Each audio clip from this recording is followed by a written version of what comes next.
반갑습니다. 장종호 시장점검입니다. 네, 코스피 지수부터 살펴보겠습니다. 네, 오랜만에 인사 또 드리는데 앞으로 점점 자주 인사를 드릴 수 있을 것 같습니다. 지금 상황이 계속 좋아지고 있고 이제 상반기 말이 되면 어느 정도 개인적인 시간을 낼 수 있을 만큼 뭔가 체계가 잡히지 않을까. 굉장히 빠른 속도로 발전을 하고 있고 거기에 따른 또 점점 사람에 의해서가 아니라 시스템에 의해서 돌아가는 구조가 만들어지고 있습니다. 예, 그런데 주식만 생각하면 속상한데 일단 외국인이 들어오니까 대형주들은 양호한 상태입니다. 그리고 삼성전자가 1분기 실적을 좋게 발표하면서 예상보다 거기에 따른 또 분위기 개선이 나오고 있는데 이 유동성이 한정적이다 보니까 대형주가 좋으면 중소형주가 같이 좋은 게 아니라 중소형주들은 이 자금이 빨려 나가는 그래서 최악의 상황으로 가고 있는 그 체감으로 그렇게 가고 있습니다. 이런 상황이 참 정확하게 말씀드린다면 이런 상황이 끝나려면 이제 소형주가 더 이상 안 된다. 던지고 대형주로 갈아타야지.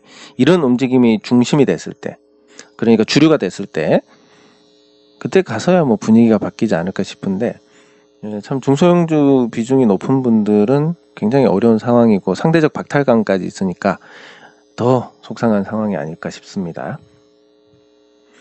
그리고 코스피 지수의 어떤 동향을 봤을 때 지금 국제유가 상승하고 해외 증시 강세하고 이런 부분들이 이제 종합적으로 뭘 가리키고 있느냐. 앞으로 인플레이션이 쉽게 잡히지 않을 것이고 그 배경에는 다른 것보다 이 중국을 공급망에서 배제를 한 영향이 가장 크지 않나. 이 중국을 공급망에서 배제를 했다라고 하는데 이 정책만큼은 트럼프하고 바이든하고 거의 기조가 같습니다. 트럼프가 약간 심하다 이 정도지. 그래서 중국을 공급망에서 배제를 해보니까 물가가 아주 장난이 아니더라. 그래서 중국은 해외 수출이 끊기니까 지금 중국 내는 디플레이션입니다. 우리 건설 문제도 중국 시장한테 개방하면 바로 해결됩니다. 건설 공사비 오른 거, 건설 자재 같은 경우는 중국산이 뭐 한 3분의 2? 약간 더 보면 한 절반? 네. 그래서 제가 오늘도 관련 글을 적었는데 개방을 해야 됩니다. 이거는 시장을 개방을 해야 되는데 왜 그렇게 생각하냐면 지금 건설 자재 가격이 올라가지고 수익을 보는 업체들이 과연 그걸로 어떤 혜택을 주느냐 국가에 아니면 국민들에게 전혀 없습니다. 아예 없기 때문에 이건 개방을 해야 된다라고 보는데 중국 같은 경우는 지금 시멘트 가격이 톤당 300위안 붕괴됐습니다. 이게 가격으로 치면 56,000원 정도 하는 건데 톤당 가격이 우리 거의 절반입니다. 그동안 뭐 시멘트 가격이 22% 올랐어요, 60% 올랐어요. 그래서 공사비를 올릴 수밖에 없어요 라고 하는 근데 그 자재 돌리는 거 보면 한 20% 정도 비중입니다. 자재가 전체 공사비에서. 인상분의 20%. 그래서 실질적으로 시공사도 굉장히 좀 이 건설 시장의 어떤 변화에 대해서 공익적인 모습이 전혀 없다. 사실 시장 보호라는 것은 자국 기업을 키우고 이 경쟁에서 어느 정도 경쟁력을 가질 때까지 보호를 하는 개념인데 어느 시점부터 그게 권리인 것처럼 돼가지고 시장 개방을 안 하니까 지들 마음대로 가격을 올려서 마음대로 수익을 올리더라. 근데 지금 건설 시장이 거의 고사 직전인데 이거에 대해서 LH라든지 아니면 정부 자금 같은 걸로 이걸 살린다라고 하면 사실 또 이게 전체적으로 피해가 갑니다. 이 건설사들이나 이 건설 자재 회사들에게만 이익을 주고 이 방법보다는 사실 물가가 지금 금리를 인하를 못하는 요인이다. 중국한테 개방해서 물가 떨어뜨리고 거기에 맞춰서 금리 떨어뜨리고 이렇게 해서 합니다. 지금 뭐 다 죽게 생겼습니다. 정말 돌아다니다 보면 거의 죽기 직전입니다. 예, 대부분 그냥 못 죽어서 살고 있는 상태인데 이런 부분에 대해서 이제 좀 정책적으로 이야기가 나갔으면 좋겠는데 참 안타까운 일입니다. 그런 건설적인 논의는 찾아볼 수가 없습니다. 예. 예, 그래서 그런 상황에서 대형주들이야 외국인 매수가 들어오니까 그럭저럭 버티는 거고, 중소형주들은 이런 상황에서 누가 한국 자산에 투자를 하겠습니까? 해외 투자를 하지. 그러니까 점점 빠져나가고, 그래서 빠져나간 사람들이 마이너스 통장을 갚는다 이렇게 생각했는데 1월부터 예금이 20조 30조씩 빠져나가고 있습니다. 그 돈이 어디로 가냐면 거의 대부분 해외 투자로 나가고 있습니다. 예, 해외 투자로 나가니까 요 환율이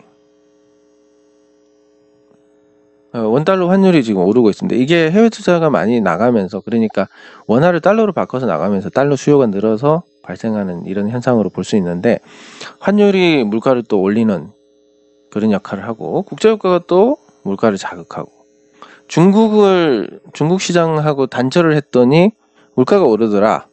그럼 물가가 오르는 것만큼 뭔가 좋아야 되는데 그냥 다 죽게 생겼다. 미국은 모르겠지만 우리는.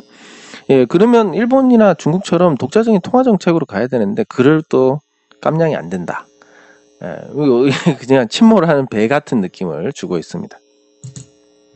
예, 그래서 주식시장만 생각하면 깝깝한데, 또 제가 이렇게 희망이 없다라고 할 때 어떤 반전이 나왔기 때문에 시장 자체는 좋을 수도 있을 것 같은데, 예, 근데 그것도 어느 시점이 되면 한계가 있을 겁니다. 지금 제가 어릴 때 시골에서 겪었던 현상이 전체적으로 다 확산되고 있다.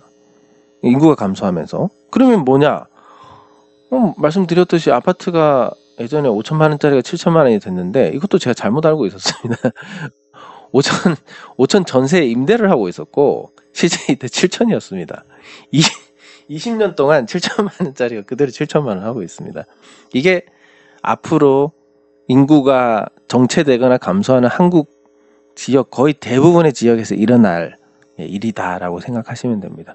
이런 암울한 상황에서 외국인이 사는 주식은 그나마 부동산보다는 낫겠지만, 근데 중소형주들은 어떻게 됩니까?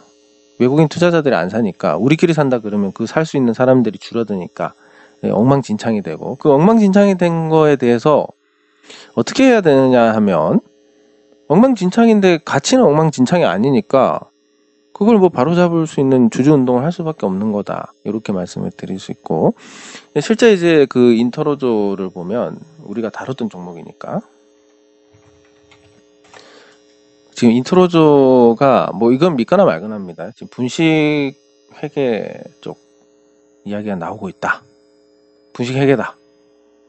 그런 이야기가 있습니다. 예, 그래서 매각 추진하던 과정에서 아마 분식을 조금 한 것 같긴 한데, 예, 그래서 이 지정감사 받아가지고 지금 재무가 다 뜯어졌습니다. 뜯어 고쳐졌고, 결과를 보니까 재고에 대한 설명을 못하더라. 그래서 땡. 이런 일이 계속 발생을 하고 있더라. 그리고 항상 말씀드리지만 그 지분 100% 갖고 계신 분들, 자기 사업체 알뜰하게 운영하시는 분들 보면 정말 이런 식으로 하면 절대 부도가 날 수 없겠다, 이렇게 잘 꾸려 나가는데, 상장 회사들은 보면 본인 지분이 많아야 30%니까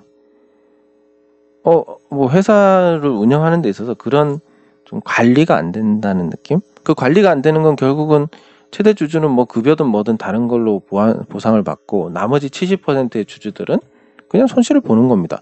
가뜩이나 기업이 성장해서 같이 가도 수익을 볼 수 있을지 없을지 모르는 상황에서 피 다 빨아가고 나머지 나쁜 것만 주주들하고 같이 책임을 지는 건데, 이게 과연 주식 투자를 권하는 게 맞는 것인가? 제가 초창기에 말씀드린 거, 우리가 동업을 하는 마음으로 주식 투자를 해야 된다. 동업은 우리 혼자 하는 거고, 무슨 나쁜 일에만 동업을 하는 거고, 좋은 거는 지들이 다 먹고, 이런 상황이 계속되니까 참 주주들의 권익에 대해서 목소리를 낼 수밖에 없는 그런 환경이다라고 말씀드릴 수 있습니다.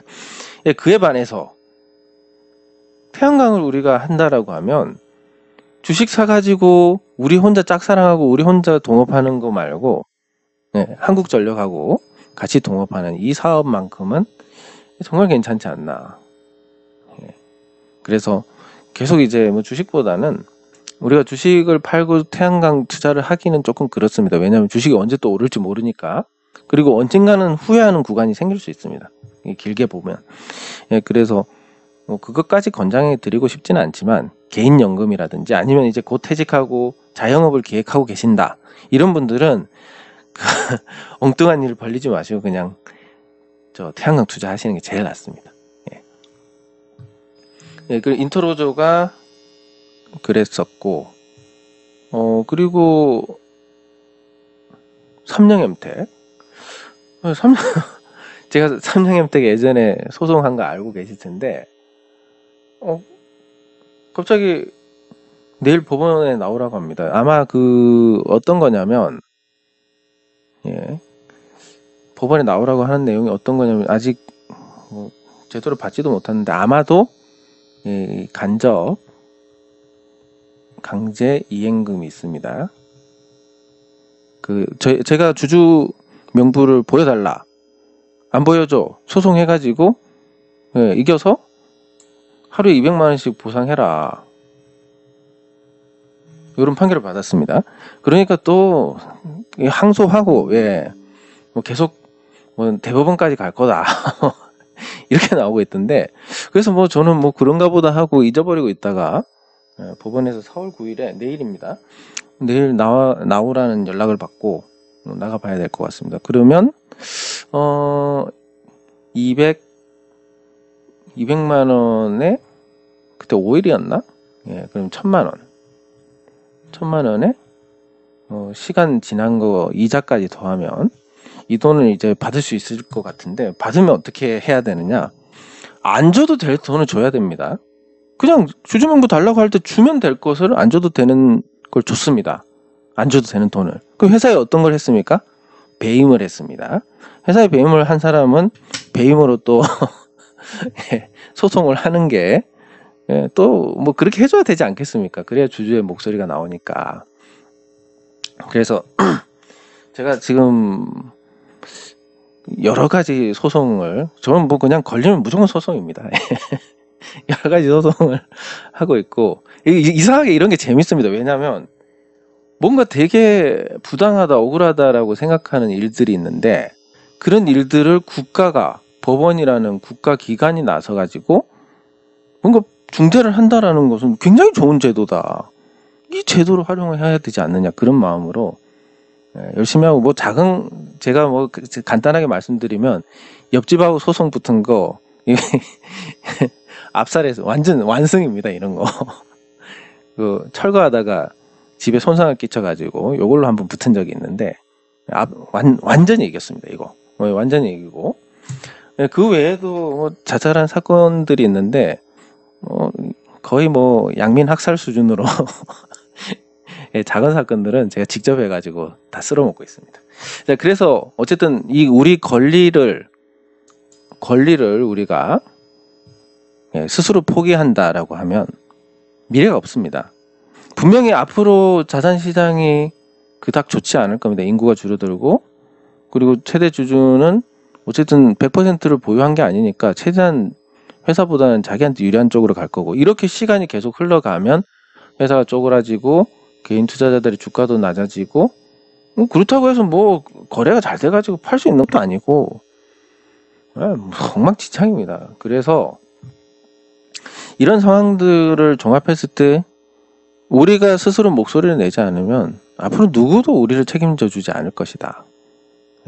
그래서 뭐 저는 이제 말씀드린 것처럼 이제 나서서 할 수가 없습니다. 왜냐하면 뭐 너무 지쳤고, 그리고 뭐 제가 어떤 금전적인 어떤 도움을 받지 않고 하다 보니까 거기에 따른 또 출혈도 심하고, 무엇보다 이제 지금 태양광 사업에 집중을 해서 여러분들의 경제적 자유인으로 가는 길을 열어드려야 되는데, 이 주주운동을 하는데 제가 시간을 쓴다.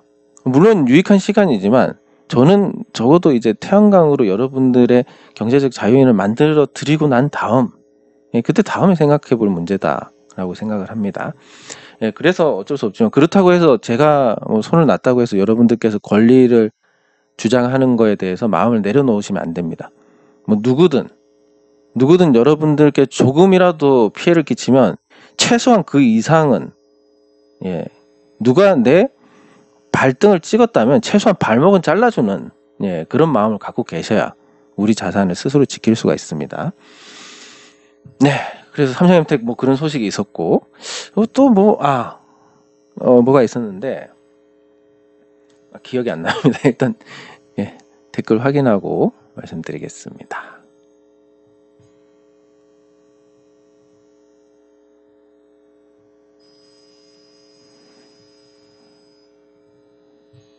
감사합니다.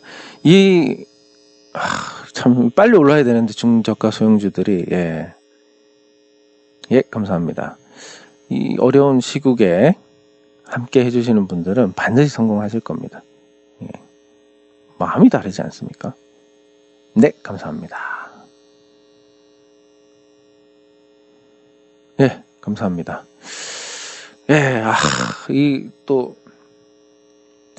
이 마음 아픈 댓글을 다셨는데,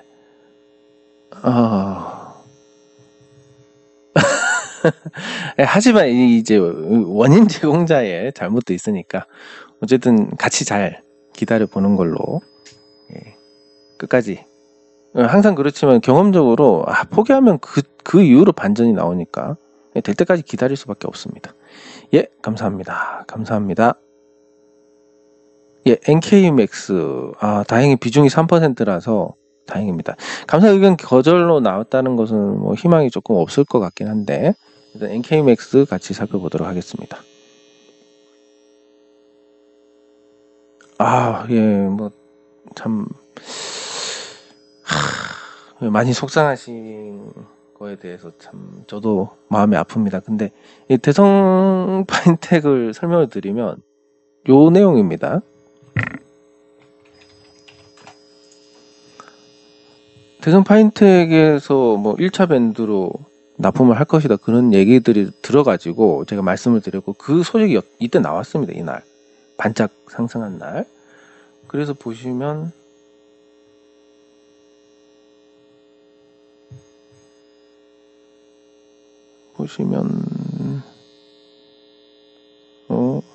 뉴스에 있었나? 2월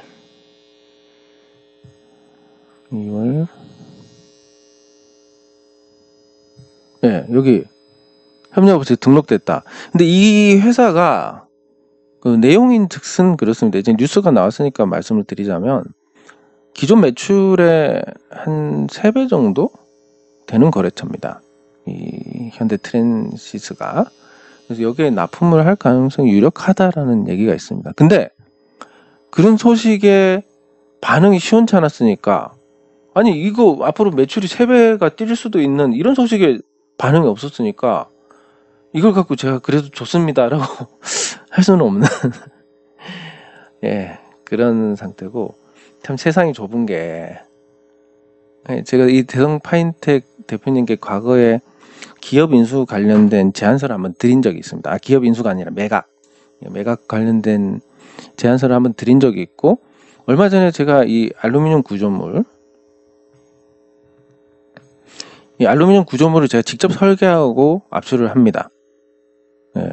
이거 그냥 이게 필요하겠다라고 하는 부분들을 계속 보완을 해서 직접 설계하고, 물론 독일 거 뺏기긴 했지만 설계하고 압출을 하는데, 압출하고 이제 우리가 이걸 이제 재단을 해야 됩니다. 뭐 자르는 거야 뭐 쉬운데, 홀 가공을 하고 이런 부분에서 또 저희 거래하던 회사가 또 보니까 내가 병준이하고 엄청 친구다, 뭐 저는 말씀도 안 드렸는데 왜 이런 얘기가 나왔냐면, 홀 가공할 때 이제 이걸 뭐 이런 거 길게 홀을 파는 이런 기계 한 번에 팍팍팍팍팍팍팍 이렇게 찍어내는 기계가 뭐 한 50억 정도 하는데, 그게 대성 파인텍에 있다. 거기 뭐 병준이랑 내가 잘 아는데, 뭐 그런 기계를 갖고 우리가 이 홀 가공을 할 수는 없고 뭐 그러면서 얘기가 나오는 겁니다. 그래서 아유, 세상 참 좁네 생각을 했는데 어쨌든 그런 좋은 소식이 나와서도 주가가 반응이 없기 때문에 별로라고 말씀드린 거지, 회사가 앞으로 어느 시점이 되면 좋아질 거라고 봅니다. 매출이 늘어날 거니까. 근데 그걸 과연 시장이 반영을 해줄 것이냐, 거기에 대해서는 조금 당장은 좀 힘들지 않나. 토용적으로 너무 엉망이고 돈이 안 도니까.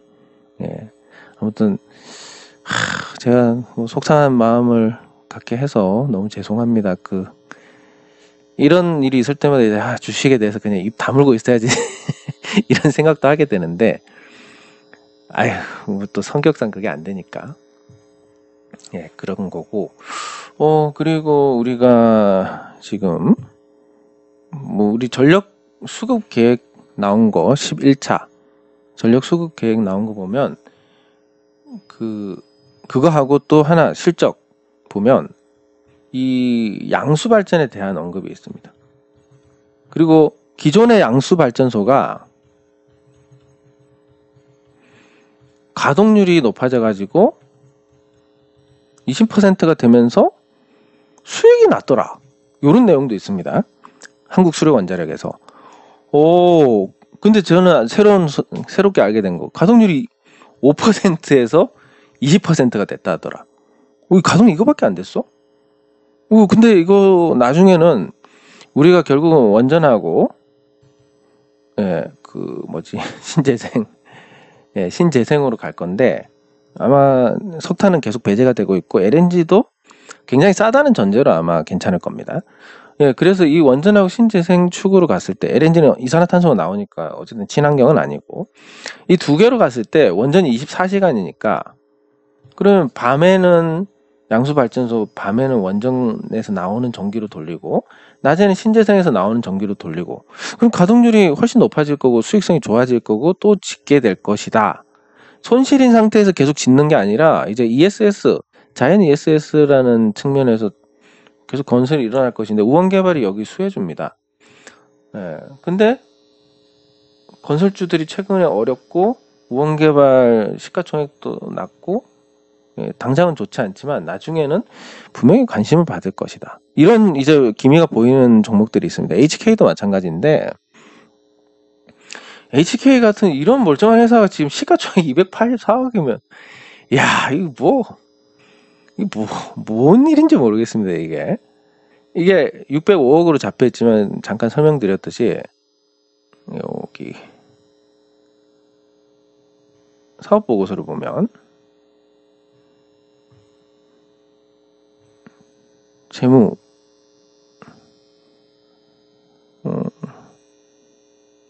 유형자산을 보면 뭐 한 300억 정도 잡혀 있는데, 이 유형자산 속에 이제 토지가 한 100억 정도로 잡혀 있습니다. 그러니까 실질적인 가치보다 보통은 덜 잡는 경우가 많고, 그래서 실제 HK의 가치가 한 1000억 정도 되는데 아무도 안 사니까 1000억인데 아무도 안 사니까 지금 284억까지 떨어졌습니다.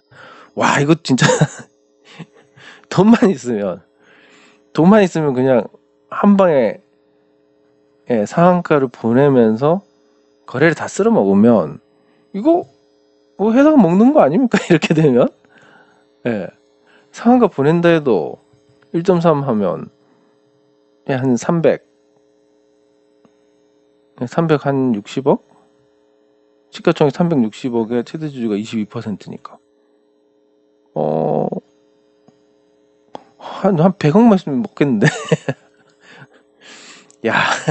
이런 상황입니다. 그러니까 얼마나 말도 안 되게 떨어졌느냐, 뭐 이렇게 한다는 게 아니라 중소형주들이 얼마나 말도 안 되는 가격까지 떨어졌느냐라는 것을 보여주는 부분이다.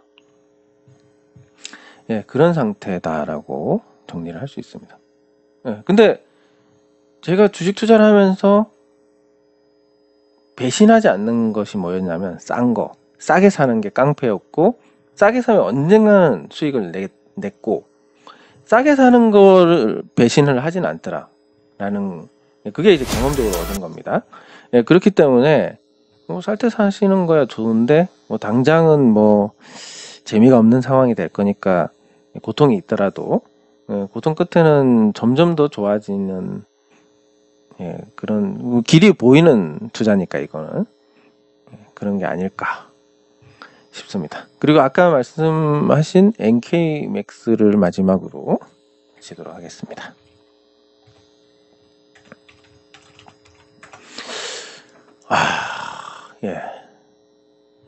또 상장 적격성 심사해가지고 갈 텐데, 일단 뭐 상장 심사를 받든 안 받든 이거를 보셔야 되는 게 매년 이렇게 적자가 납니다. 아니 무슨 주주들이 자선 사업가도 아니고 이 손실이란 게 뭐 어디서 나겠습니까?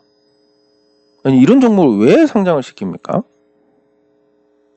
그래서 매년 400억, 500억씩 까먹는 회사인데 주주들이 호구라서 이거를 지들 마음대로 회사 돈 쓰면서 아무것도 안 하고 월급 받아가고 이런 거를 주주들이 왜 참아줘야 되는지 모르겠습니다. 그러다가 결국은 상장 폐지로 가는 상황이 됐는데, 이게 상장 폐지 결정이 안 나더라도 뭐 매출 100억에 500억씩 적자 나는 기업이 무슨 기업입니까 이게? 일단 이런 부분에서 굉장히 나쁘다라고 말씀을 드릴 수 있고, 감사 의견 거절이 나왔다. 그러면 이 회계법인에서 달라고 하는 자료를 못 줬다는 겁니다. 그리고 계속 기업 가정이 불확실해서 이 기업이 과연 존속할 수 있을 것이냐. 아니 제가 생각해도 저 1년에 400억 500억씩 적자 나는데 당연히 안 될 것 같다라고 말을 할 수밖에 없을 것 같습니다. 그래서 미국 관계자한테 무슨 회계 자료를 받고 어쩌고 이게 뭐 말이 됩니까? 뭘 받으려면 벌써 받았지. 그래서 이 부분은 굉장히 좀 부정적일 것 같고, 그나마 비중이 3%밖에 안 되셔서 제가 편하게 말씀드리는 겁니다. 아마 30%면 아이고 너무 안타깝습니다. 이 정도 얘기밖에 못했을 것 같은데 깔끔하게 없다고 생각하시고 다른 종목으로 만회를 하시는 게 좋을 것 같습니다. 장 종료 후 시장 점검은 여기서 마치도록 하겠습니다. 수고하셨습니다.